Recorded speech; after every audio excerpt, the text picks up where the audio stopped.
The Adventure of the Egyptian Tomb by Agatha Mary Clarissa Christie. I have always considered that one of the most thrilling and dramatic of the many adventures I have shared with Poirot was that of our investigation into the strange series of deaths which followed upon the discovery and opening of the tomb of King Menher-Are, hard upon the discovery of the tomb of Tutankhamen by Lord Carnarvon. Sir John Willard and Mr. Blaebner of New York, pursuing their excavations not far from Cairo, in the vicinity of the pyramids of Gizeh, came unexpectedly on a series of funeral chambers. The greatest interest was aroused by their discovery. The tomb appeared to be that of King Menher-Are, one of those shadowy kings of the 8th dynasty, when the old kingdom was falling to decay. Little was known about this period, and the discoveries were fully reported in the newspapers. An event soon occurred which took a profound hold on the public mind. Sir John Willard died quite suddenly of heart failure. The more sensational newspapers immediately took the opportunity of reviving all the old superstitious stories connected with the ill luck of certain Egyptian treasures. The unlucky mummy at the British Museum, that hoary old chestnut, was dragged out with fresh zest, was quietly denied by the museum, but nevertheless enjoyed all its usual vogue. A fortnight later, Mr. Blaebner died of acute blood poisoning, and a few days afterwards a nephew had shot himself in New York. The curse of Menher-Are was the talk of the day, and the magic power of dead and gone Egypt was exalted to a fetish point. It was then that Poirot received a brief note from Lady Willard, widow of the dead archaeologist, asking him to go and see her at her house in Kensington Square. I accompanied him. Lady Willard was a tall, thin woman, dressed in deep mourning. Her haggard face bore eloquent testimony to her recent grief. "It is kind of you to have come so promptly, Monsieur Poirot." "I am at your service, Lady Willard. You wish to consult me? You are, I am aware, a detective. But it is not only as a detective that I wish to consult you. You are a man of original views, I know. You have imagination, experience of the world. Tell me, Monsieur Poirot, what are your views on the supernatural?" Poirot hesitated for a moment before he replied. He seemed to be considering. Finally he said, "Let us not misunderstand each other, Lady Willard. It is not a general question that you are asking me there. It has a personal application, has it not? You are referring obliquely to the death of your late husband." "That is so," she admitted. "You want me to investigate the circumstances of his death? I want you to ascertain for me exactly how much is newspaper chatter, and how much may be said to be founded on fact. 3 deaths, Monsieur Poirot, each one explicable taken by itself, but taken together surely an almost unbelievable coincidence, and all within a month of the opening of the tomb. It may be mere superstition. It may be some potent curse from the past that operates in ways undreamed by modern science. The fact remains, 3 deaths. And I am afraid, Monsieur Poirot, horribly afraid, it may not yet be the end." "For whom do you fear?" "For my son. When the news of my husband's death came, I was ill. My son, who has just come down from Oxford, went out there. He brought the body home. But now he has gone out again, in spite of my prayers and entreaties. He is so fascinated by the work that he intends to take his father's place and carry on the system of excavations. You may think me a foolish, credulous woman, but Monsieur Poirot, I am afraid, supposing that the spirit of the dead king is not yet appeased. Perhaps to you I seem to be talking nonsense." "No, indeed, Lady Willard," said Poirot quickly. "I, too, believe in the force of superstition, one of the greatest forces the world has ever known." I looked at him in surprise.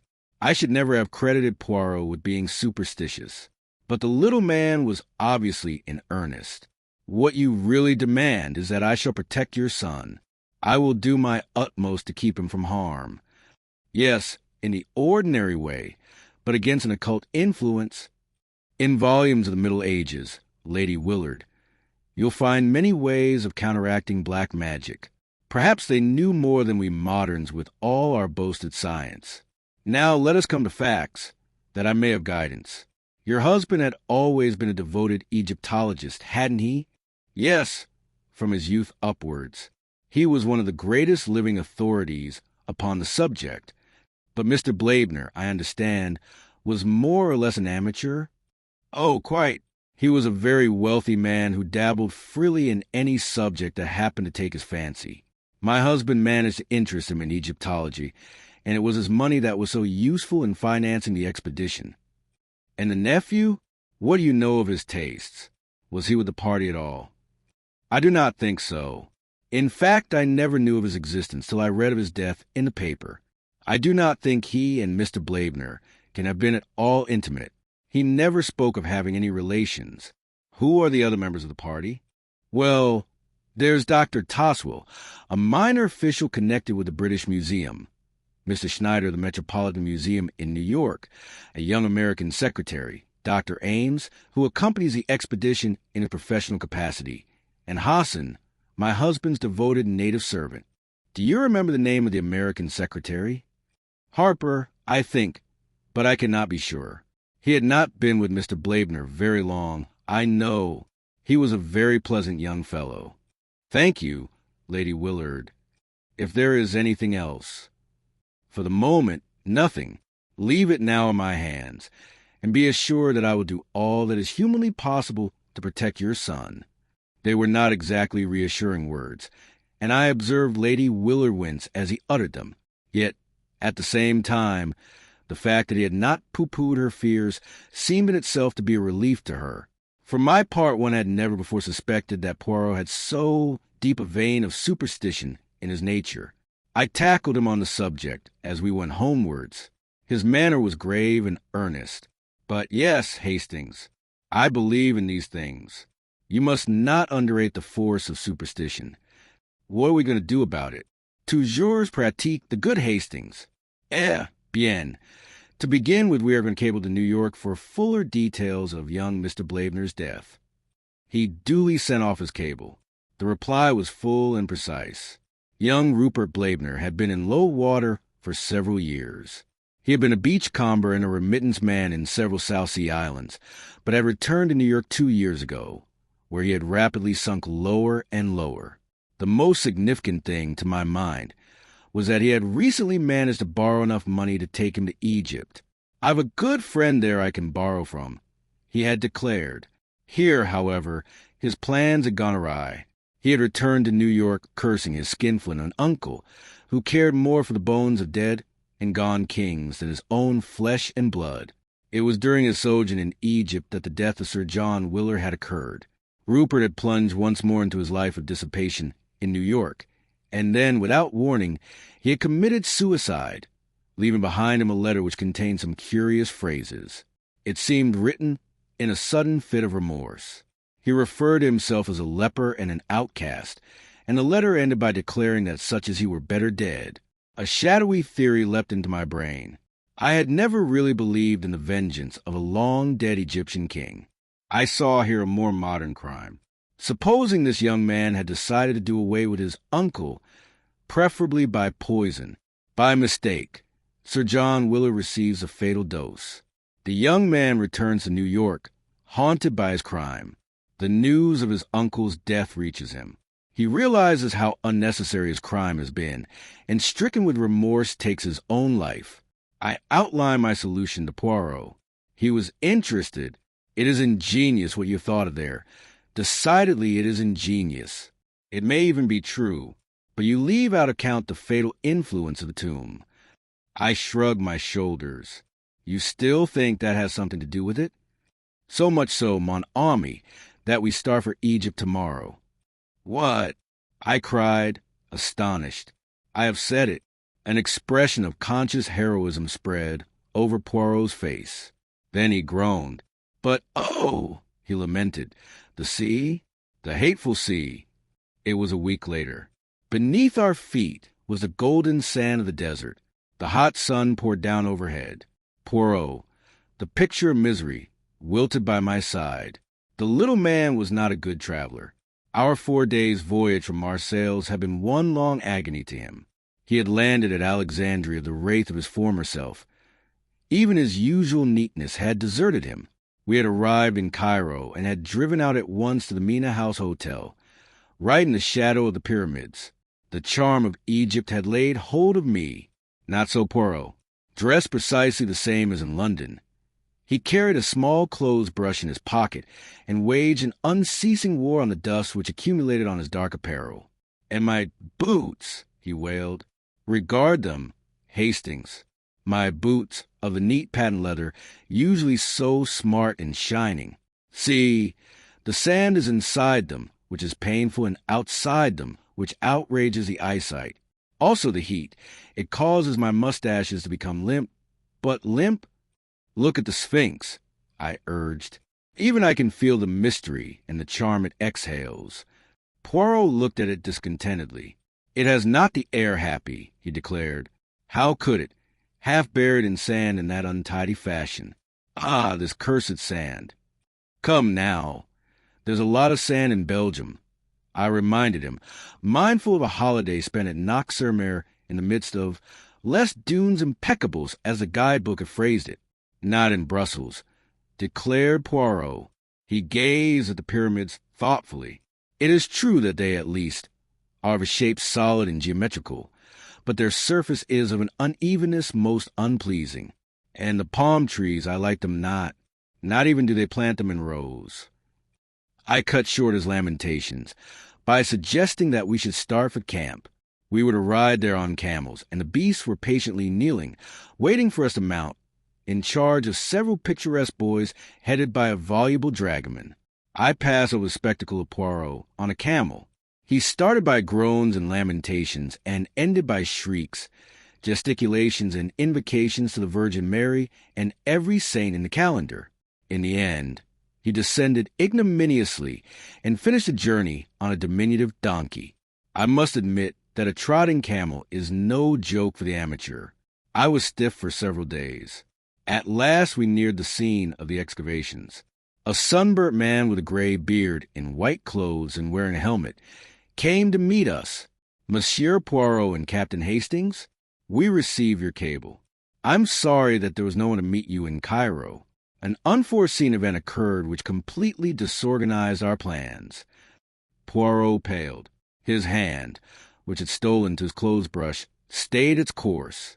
"Not another death?" he breathed. "Yes." "Sir Guy Willard?" I cried. "No, Captain Hastings. My American colleague, Mr. Schneider." "And the cause?" demanded Poirot. "Tetanus." I blanched. All around me I seemed to feel an atmosphere of evil, subtle and menacing. A horrible thought flashed across me. Supposing I were next? "Mon Dieu," said Poirot in a very low voice. "I do not understand this. It is horrible. Tell me, monsieur, there is no doubt that it was tetanus." "I believe not. But Dr. Ames will tell you more than I can do." "Ah, of course you're not the doctor. My name is Toswell." This, then, was the British expert described by Lady Willard as being a minor official at the British Museum. There was something at once grave and steadfast about him that took my fancy. "If you will come with me," continued Dr. Toswell, "I will take you to Sir Guy Willard. He was most anxious to be informed as soon as you should arrive." We were taken across the camp to a large tent. Dr. Toswell lifted up the flap, and we entered. 3 men were sitting inside. "Monsieur Poirot and Captain Hastings have arrived, Sir Guy," said Toswell. The youngest of the 3 men jumped up and came forward to greet us. There was a certain impulsiveness in his manner which reminded me of his mother. He was not nearly so sunburned as the others, and that fact, coupled with certain haggardness round the eyes, made him look older than his 22 years. He was clearly endeavoring to bear up under a severe mental strain. He introduced his 2 companions, Dr. Ames, a capable-looking man of 30-odd, with a touch of graying hair at the temples, and Mr. Harper, the secretary, a pleasant, lean young man, wearing the national insignia of horn-rimmed spectacles. After a few minutes' desultory conversation, the latter went out, and Dr. Toswell followed him. We were left alone with Sir Guy and Dr. Ames. "Please ask any questions you want to ask, Monsieur Poirot," said Willard. "We are utterly dumbfounded at this strange series of disasters, but it isn't. It can't be anything but coincidence. There was a nervousness about his manner, which rather belied the words. I saw that Poirot was studying him keenly. Your heart is really in this work, Sir Guy? Rather. No matter what happens or what comes of it, the work is going on. Make up your mind to that. Poirot wheeled round on the other. What have you to say to that, Monsieur le Docteur? Well, drawled the doctor, I'm not for quitting myself. Poirot made one of those expressive grimaces of his. Then, evidement. We must find out just how we stand.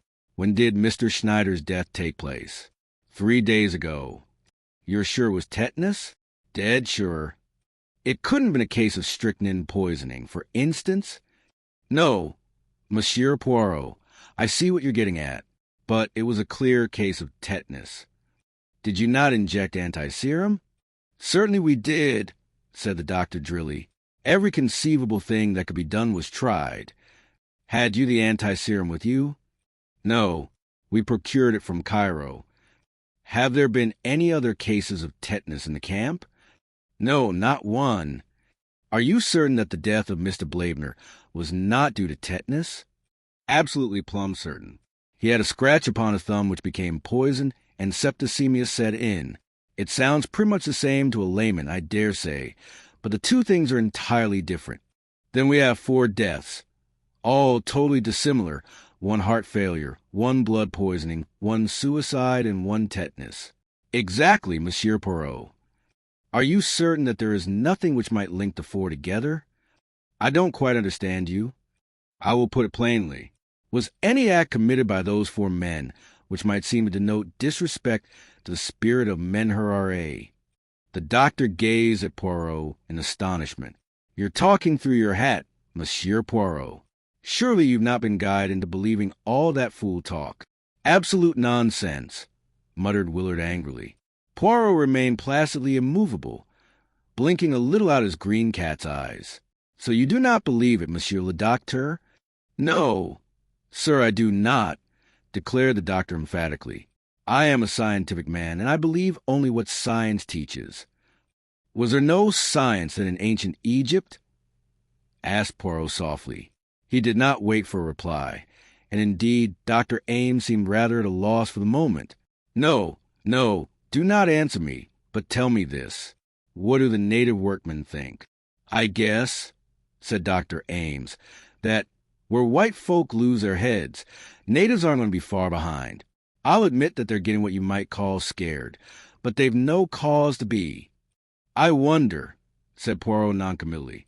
Sir Guy leant forward. Surely, he cried incredulously, you cannot believe in— Oh, but the thing's absurd. You can know nothing of ancient Egypt, if you think that. For answer, Poirot produced a little book from his pocket, an ancient tattered volume. As he held it out, I saw its title, The Magic of the Egyptians and Chaldeans. Then, wheeling round, he strode out of the tent. The doctor stared at me. What is his little idea? The phrase, so familiar on Poirot's lips, made me smile as it came from another. I don't know exactly, I confessed. He's got some plan of exorcising the evil spirits, I believe. I went in search of Poirot, and found him talking to the lean-faced young man, who had been the late Mr. Blaebner's secretary. No, Mr. Harper was saying, I've only been 6 months with the expedition. Yes, I knew Mr. Blaebner's affairs pretty well. Can you recount to me anything concerning his nephew? He turned up here one day. Not a bad-looking fellow. I'd never met him before, but some of the others had. Ames, I think, and Schneider. The old man wasn't at all pleased to see him. They were at it in no time, hammer and tongs. Not a cent, the old man shouted. Not 1 cent now, or when I'm dead. I intend to leave my money to the furtherance of my life's work. I've been talking it over with Mr. Schneider today, and a bit more the same. Young Blaebner lit out for Cairo right away. Was he in perfectly good health at the time? The old man? No, the young one. I believe he did mention there was something wrong with him, but it couldn't have been anything serious, or I should have remembered. One thing more. Has Mr. Blaebner left a will? So far as we know, he has not. Are you remaining with the expedition, Mr. Harper? No, sir, I am not. I'm for New York as soon as I can square up things here. You may laugh if you like, but I'm not going to be this blasted Menhere's next victim. He'll get me if I stop here." The young man wiped the perspiration from his brow. Poirot turned away. Over his shoulder, he said with a peculiar smile, "Remember, he got one of his victims in New York." "Oh, hell," said Mr. Harper forcibly. "That young man is nervous," said Poirot thoughtfully. "He is on the edge, but absolutely on the edge." I glanced at Poirot curiously, but his enigmatical smile told me nothing. In company with Sir Guy Willard and Dr. Toswell, we were taken round the excavations. The principal finds had been removed to Cairo, but some of the tomb furniture was extremely interesting. The enthusiasm of the young baronet was obvious, but I fancied that I detected a shade of nervousness in his manner, as though he could not quite escape from the feeling of menace in the air. As we entered the tent which had been assigned to us for a wash before joining the evening meal, a tall, dark figure in white robes stood aside to let us pass with a graceful gesture and a murmured greeting in Arabic. Poirot stopped. "You are Hassan, the late Sir John Willard's servant?" "I serve my Lord Sir John. Now I serve his son." He took a step nearer to us and lowered his voice. "You are a wise one, they say, learned in dealing with evil spirits. Let the young master depart from here. There is evil in the air around us." And with an abrupt gesture, not waiting for a reply, he strode away. "Evil in the air," muttered Poirot. "Yes, I feel it." Our meal was hardly a cheerful one. The floor was left to Dr. Toswell, who discoursed at length upon Egyptian antiquities. Just as we were preparing to retire to rest, Sir Guy caught Poirot by the arm and pointed. A shadowy figure was moving amidst the tents. It was no human one. I recognized distinctly the dog-headed figure I had seen carved on the walls of the tomb. My blood froze at the sight. "Mon Dieu!" murmured Poirot, crossing himself vigorously. "Anubis, the jackal-headed, the god of departing souls." "Someone is hoaxing us," cried Dr. Toswell, rising indignantly to his feet. "It went into your tent, Harper," muttered Sir Guy, his face dreadfully pale. "No," said Poirot, shaking his head, and to that of the Dr. Ames. The doctor stared at him incredulously. Then, repeating Dr. Toswell's words, he cried, "Someone is hoaxing us. Come, we'll soon catch the fellow." He dashed energetically in pursuit of the shadowy apparition. I followed him, but, search as we would, we could find no trace of any living soul having passed that way. We returned, somewhat disturbed in mind, to find Poirot taking energetic measures, in his own way, to ensure his personal safety. He was busily surrounding our tent with various diagrams and inscriptions which he was drawing in the sand. I recognized a 5-pointed star or a pentagon many times repeated.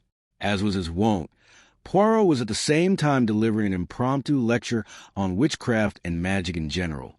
White magic as opposed to black, with various references to the Ka and the Book of the Dead thrown in. It appeared to excite the liveliest contempt in Dr. Toswell, who drew me aside, literally snorting with rage. "Balderdash, sir," he exclaimed angrily. "Pure balderdash. The man's an impostor. He doesn't know the difference between the superstitions of the Middle Ages and the beliefs of ancient Egypt. Never have I heard such a hodgepodge of ignorance and credulity." I calmed the excited expert and joined Poirot in the tent. My little friend was beaming cheerfully. "We can now sleep in peace," he declared happily. "And I can do with some sleep. My head, it aches abominably. Ah, for good tisane."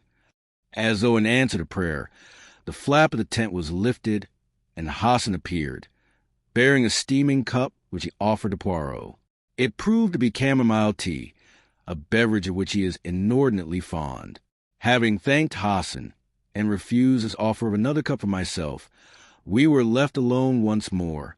I stood at the door of the tent some time after undressing, looking out over the desert. "A wonderful place," I said aloud, "and a wonderful work. I can feel the fascination, this desert life, this probing into the heart of a vanished civilization. Surely, Poirot, you Two must feel the charm. I got no answer, and I turned a little annoyed. My annoyance was quickly changed to concern. Poirot was lying back across the rude couch, his face horribly convulsed. Beside him was the empty cup. I rushed to his side, then dashed out and across the camp to Dr. Ames's tent. "Dr. Ames!" I cried. "Come at once." "What's the matter?" said the doctor, appearing in pajamas. "My friend, he's ill, dying.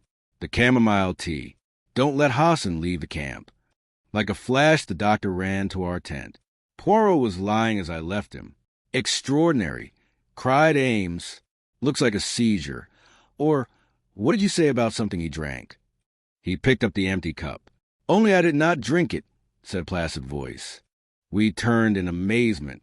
Poirot was sitting up on the bed. He was smiling. "No," he said gently, "I did not drink it. While my good friend Hastings was apostrophized in the night, I took the opportunity of pouring it, not down my throat, but into a little bottle. That little bottle will go to the analytical chemist. No," as the doctor made a sudden movement, "as a sensible man, you'll understand that violence will be of no avail. During Hastings' absence to fetch you, I have had time to put the bottle in safekeeping." "Ah, quick! Hastings, hold him." I misunderstood Poirot's anxiety. Eager to save my friend, I flung myself in front of him, but the doctor's swift movement had another meaning. His hand went to his mouth. A smell of bitter almonds filled the air, and he swayed forward and fell. "Another victim," said Poirot gravely. "But the last? Perhaps it is the best way. He has 3 deaths on his head." "Dr. Ames?" I cried, stupefied. "But I thought you believed in some occult influence." "You misunderstood me, Hastings. What I meant was that I believe in the terrific force of superstition.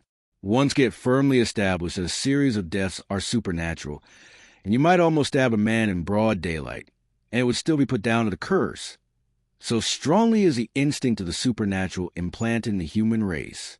I suspected from the first that a man was taking advantage of that instinct. The idea came to him, I imagine, with the death of Sir John Willard. A fury of superstition arose at once. As far as I could see, nobody could derive any particular profit from Sir John's death. Mr. Blaibner was a different case. He was a man of great wealth. The information I received from New York contained several suggestive points. To begin with, young Blaibner was reported to have said he had a good friend in Egypt from whom he could borrow. It was tacitly understood that he meant his uncle, but it seemed to me that in that case he would have said so outright. The word suggests some boon companion of his own. Another thing, he scraped up enough money to take him to Egypt. His uncle refused outright to advance him a penny, yet he was able to pay the return passage to New York. Someone must have lent him the money. All that was very thin. I objected. But there was more. Hastings. There occur often enough words spoken metaphorically which are taken literally. The opposite can happen, too. In this case, words which were meant literally were taken metaphorically. Young Blaibner wrote plainly enough, "I am a leper," but nobody realized that he shot himself because he believed that he contracted the dread disease of leprosy. "What?" I ejaculated. It was a clever invention of a diabolical mind. Young Blaibner was suffering from some minor skin trouble. He had lived in the South Sea Islands, where the disease is common enough. Ames was a former friend of his and a well-known medical man. He would never dream of doubting his word. When I arrived here, my suspicions were divided between Harper and Dr. Ames, but I soon realized that only the doctor could have perpetrated and concealed the crimes, and I learned from Harper that he was previously acquainted with young Blaibner. Doubtless the latter at some time or another had made a will, or had insured his life in favor of the doctor. The latter saw his chance of acquiring wealth. It was easy for him to inoculate Mr. Blaibner with the deadly germs. Then the nephew, overcome with despair at the dread news his friend had conveyed to him, shot himself. Mr. Blaibner, whatever his intentions, had made no will. His fortune would pass to his nephew and from him to the doctor. And Mr. Schneider? We cannot be sure. He knew young Blaebner, too, remember, and may have suspected something. Or, again, the doctor may have thought that a further death motiveless and purposeless would strengthen the coils of superstition. Furthermore, I will tell you an interesting psychological fact. Hastings. A murderer has always a strong desire to repeat his successful crime. The performance of it grows upon him. Hence my fears for young Willard. The figure of Anubis you saw tonight was Hassan dressed up by my orders. I wanted to see if I could frighten the doctor, but it would take more than the supernatural to frighten him. I could see that he was not entirely taken in by my pretenses of belief in the occult. The little comedy I played for him did not deceive him. I suspected that he would endeavor to make me the next victim. But in spite of law mare maudite, the heat abominable, and the annoyances of sand, the little gray cell still functioned. Poirot proved to be perfectly right in his premises. Young Blaebner, some years ago, in a fit of drunken merriment, had made a jocular will, leaving my cigarette case you admire so much and everything else of which I died possessed, which will be principally debts to my good friend Robert Ames, who once saved my life from drowning. The case was hushed up as far as possible, and to this day, people talk of the remarkable series of deaths in connection with the tomb of Menhare as a triumphal proof of the vengeance of a bygone king upon the desecrators of his tomb, a belief which, as Poirot pointed out to me, is contrary to all Egyptian belief and thought.